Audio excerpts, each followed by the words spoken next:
Synthesizing is often loosely defined as thinking beyond a text or having an aha.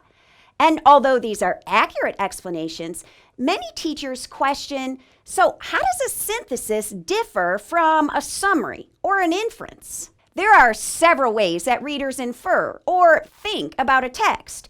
They can think about the main ideas. They can think in pictures like visualization. They can think about connections or questions or syntheses. All of these are types of inferences. Think of an inference as an umbrella, and each of the comprehension strategies is a spoke under the umbrella. Synthesis is one of the spokes. It's one of the types of inference. Now, before readers could ever synthesize, they have to be able to summarize. This isn't an either or. You aren't either summarizing or you're synthesizing. No, summarization leads to synthesis. According to the college and career-ready standards, a synthesis is when you integrate multiple details from multiple texts to generate a new, bigger thought. Now, let me say that again, more slowly, and really point out the different components to that definition, because along the way, we're going to define what a summary is and what an inference is. Just putting together multiple details from a text isn't a synthesis. It's more likely a summary. When a reader collects details from a text and then restates those details, he is restating or retelling. If the reader repeats the ideas of the author, he's not thinking beyond the text, he's simply summarizing the text.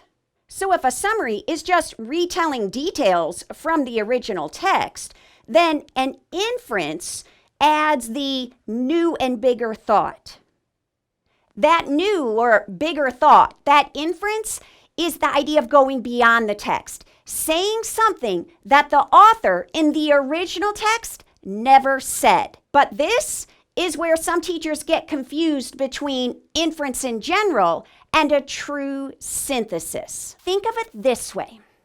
All syntheses are an inference, but all inferences are not a synthesis. After reading a text and collecting many details, a reader can put those details together, think about them, and generate a brand new thought. An aha, that is an inference. But in that example, that inference or aha was not a synthesis.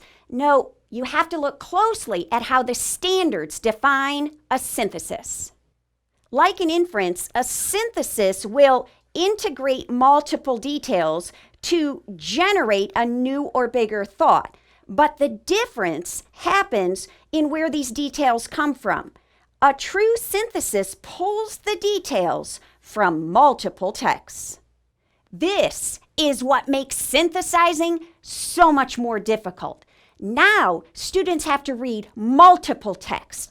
They have to juggle the details and information from all those texts, combine, integrate them to generate a new, bigger thought, something that none of the authors previously said.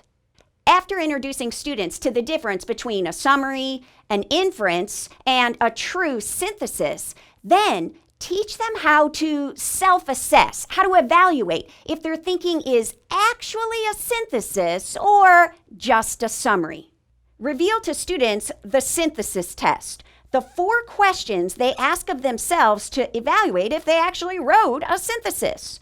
The first question is it a new thought? In other words, the concept is not stated in any of the texts, and it's your own words. None of the authors said this. That thought we're talking about is big. It's new and it's big, meaning that multiple details support this big idea. And finally, the details that support it do not come from just one text, but are implied in multiple sources.